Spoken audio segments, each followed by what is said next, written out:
অভিযোগ আগেই শুভেন্দু অধিকারী বিরোধী দলনেতা সোশ্যাল মিডিয়ায় করেছেন যে ইলেকশন ডিউটি ইনফো মানে গণনার কাজে যারা যুক্ত রয়েছেন তাদের তথ্য একেবারে চাওয়া হচ্ছে একটা হোয়াটসঅ্যাপ গ্রুপ থেকে, এবং সঙ্গে যেটা যোগ করেছেন এই কিছুক্ষণ আগে এই বক্তব্য আপনারা শুনলেন যেটা বিজেপির যারা কাউন্টিং অবজারভার রয়েছেন তাদের তথ্য চাওয়া হচ্ছে তৃণমূলের তরফে। সুমন বন্দ্যোপাধ্যায়, আমি বলছি যে কথাটা একটু আগে বিরোধী দলনেতা বললেন, আমি তো দেখে অবাক হয়ে যাচ্ছি এখন যে ওই যে কার নাম ফাম দেওয়া হচ্ছে, কোন গ্রুপ টুপ তৈরি হয়েছে, কারা করেছে?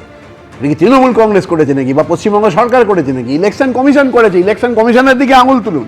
প্রশ্ন হচ্ছে যে কেন্দ্রীয় সরকারি কর্মচারী সৎ আর রাজ্য সরকারি কর্মচারী হলেই অসৎ, এ কথাটা কে বলেছে? এই দায়িত্বটা কে নিল? এত বড় দায়িত্ব কে নিল যে কেন্দ্রীয় সরকারি কর্মচারী হলে সে একবারে সৎ, তার বিরুদ্ধে কোনো অভিযোগ করা যাবে না? আমি তো খুব আশ্চর্য হচ্ছি যে গতকাল পরিষ্কারভাবে সুপ্রিম কোর্ট বলে দিয়েছে যে গত 13ই এপ্রিল ইসিআই যে বিজ্ঞপ্তি জারি করেছে সেটা যেন একেবারে ট্রুলি ফলো করা হয়।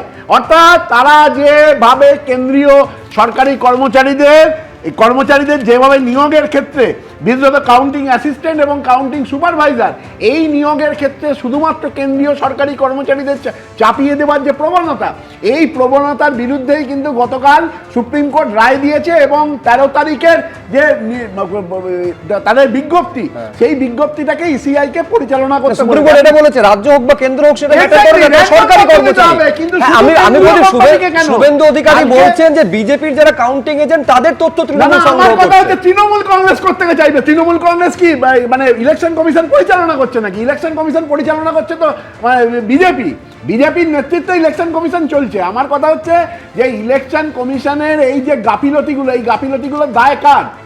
শুভেন্দু অধিকারীকে যদি আঙুল তুলতে হয় ইলেকশন কমিশনের দিকে আঙুল তুলতে হবে। কাকে নিয়োগ করা হবে তো মানে যথেচ্ছাচার। আজ একটা নিয়ম, কালকে আবার চেঞ্জ করা হচ্ছে। আমি তো বলছি এটা কি এক্সপেরিমেন্ট হচ্ছে? পশ্চিমবঙ্গের এত গুরুত্বপূর্ণ একটা বিধানসভা নির্বাচনে বারবার এক্সপেরিমেন্ট করা হচ্ছে কেন? অর্থাৎ একটা ট্রায়াল আর এরর মেথড চলছে যে একটা ঠিক না হলে আরেকটা পদ্ধতিতে চলে যাব। শুধু কেন্দ্রীয় কর্মচারীদের নিয়োগ করার কথা। এর আগে আমার মাইক্রো অবজারভারদের কথা আপনার মনে নেই যে শুধুমাত্র ভোটার তালিকা থেকে নাম বাদ দেওয়ার জন্য মাইক্রো অবজারভাররা বললেই সেই নামটা বাদ চলে যেত। এটা সুপ্রিম কোর্ট বাতিল করেছিল। আমাদের মাননীয় মুখ্যমন্ত্রী মমতা বন্দ্যোপাধ্যায় যে মামলা করেছিলেন সেই মামলার সওয়ালেও তিনি এই মাইক্রো অবজারভারদের কথা বলেছিলেন, যাতে তাদের গুরুত্বটাকে কমিয়ে দেওয়া হয়েছিল যে তারা ওটা পারবে না। যে নিয়ম আছে, যে নিয়ম ইলেকশন কমিশন পরিচালনা করে সেই নিয়ম অনুযায়ী ভোটার তালিকায় নাম বাদ যাবে বলছে। এইটা যথেচ্ছাচার চলছে।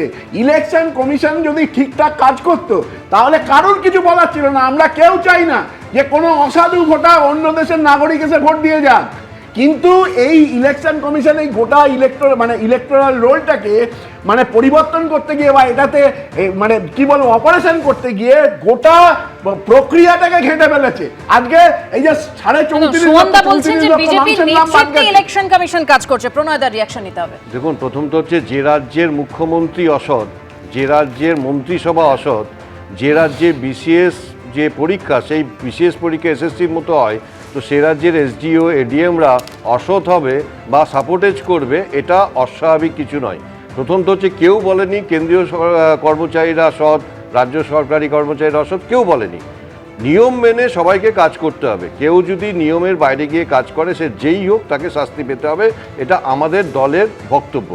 এখন কথা হচ্ছে যে এই যে বলছে যে ইলেকশন এজেন্টের এই কাউন্টিং এজেন্টের নাম কালেক্ট করছে তৃণমূল কংগ্রেস, আসলে পশ্চিমবঙ্গের তৃণমূল কংগ্রেসের দল বলে তো কিছু নেই।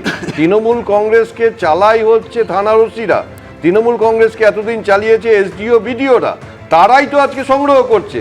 আর ইলেকশন কমিশনের যে হোয়াটসঅ্যাপ গ্রুপ তার মধ্যে তো এসডিও বিডিও এরাই তো আছে। তো খুব স্বাভাবিকভাবে যে প্রশ্নগুলো এসছে অত্যন্ত সিরিয়াস। কেবলমাত্র ইলেকশন কমিশন দায়ী বললে হবে না, একদম ব্যক্তি হিসেবে আইডেন্টিফাই করতে হবে। যেভাবে ইলেকশন কমিশন একাধিক লোককে যারা দায়িত্ব পালন করেন তাদেরকে সাসপেন্ড করেছে, যেখানে যে বেনিয়ম হচ্ছে অনিয়ম হচ্ছে, ইলেকশন কমিশনের দায়িত্ব হচ্ছে তাদেরকে আইডেন্টিফাই করা, দরকার পড়লে তাদেরকে সাসপেন্ড করা। তার কারণ হচ্ছে যেটা বিশ্বনাথদা বলছিলেন যে আজকে দুটো নির্বাচন সাকসেসফুলি করানোর ফলে যেভাবে ইলেকশন কমিশন হিরো মর্যাদা পাচ্ছে পাবলিকের কাছে, তাদেরকে কি করে জিরো করা যায় তার পরিকল্পনা তৃণমূল কংগ্রেস করছে, অন্য কোনো দল করছে না। তৃণমূল কংগ্রেস যেমন স্টুডিওতে বারবার একই কথা বলছে ইলেকশন কমিশন, অর্থাৎ এই যে হিরোকে কি করে জিরো করা যায় তার সমস্ত রকম চেষ্টা পরিকল্পিতভাবে মুখ্যমন্ত্রীর নেতৃত্বে তৃণমূল কংগ্রেস করছে। তাই তারপরেও আমরা বলবো হিরোকে জিরো যারা করার চেষ্টা অসৎ- নাকি জিরোকে হিরো করার চেষ্টা, তাদের রাজনৈতিক চাপানুতো সমানে চলছে। প্রশ্ন হচ্ছে আজকে যে শাসক রয়েছে কালকে সে বিরোধী হয়ে যাবে, বা আজকে যে বিরোধী রয়েছে কালকে কি সে শাসক হয়ে যাবে, নাকি শাসক শাসক থাকবে বিরোধী বিরোধী থাকবে? মধ্যে কথা বদল হবে নাকি স্থিতাবস্থা বজায় থাকবে? এই প্রশ্নের উত্তরটা রাত পোহালে ধীরে ধীরে সামনে আসতে শুরু করবে। কিন্তু তার আগে দাবি পাল্টা দাবি, থামার কোনো লক্ষণ নেই। দেখুন, कई जिलों में टीएमसी का खाता तक नहीं खुलेगा। 4 मई को केवल परिणाम नहीं, परिवर्तन आएगा। 226 क्रॉस করব 2026-এ 170 सीट तक जाएंगे, तब परिवर्तन होगा। আগামী দিন বিজেপিকে 50-এর নিচে নামানোর প্রতিশ্রুতি আজকে এই মাঠ থেকে দিচ্ছি। ভোট ঘোষণার পর থেকেই চড়তে শুরু করেছিল তরজার পারদ। মনোনয়ন থেকে প্রচার, তারপর 2 দফায় ভোট গ্রহণ, কে কত আসনে জিতবে, কোন দল আসন জয়ের সেঞ্চুরি করবে, কে থেমে যাবে 50-এর আগেই, কারা সরকার গড়বে, কোন পক্ষের তখ্ত দখলের স্বপ্ন থেকে যাবে অধরা, এই নিয়ে দাবি পাল্টা দাবি, হুঁশিয়ারি পাল্টা হুঁশিয়ারি ঘিরে প্রায় 2 মাস ধরে তপ্ত হচ্ছে পশ্চিমবঙ্গের রাজনৈতিক মাটি। এর মধ্যেই শেষ হয়েছে 2 দফায় ভোট গ্রহণ। রেকর্ড পরিমাণে ভোট দিয়ে ইতিহাস করেছেন রাজ্যের মানুষ। আর কয়েক ঘন্টা পরই শুরু হয়ে যাবে ভোট গণনা। কিন্তু তার আগেও ক্ষমতা দখল থেকে আসন জয়, হুঙ্কার থামার কোনো লক্ষণ নেই। শাসক বলে আমায় দেখ, তো বিরোধী বলে আমায়। ভোট গণনার আগেও যা জারি থাকলো।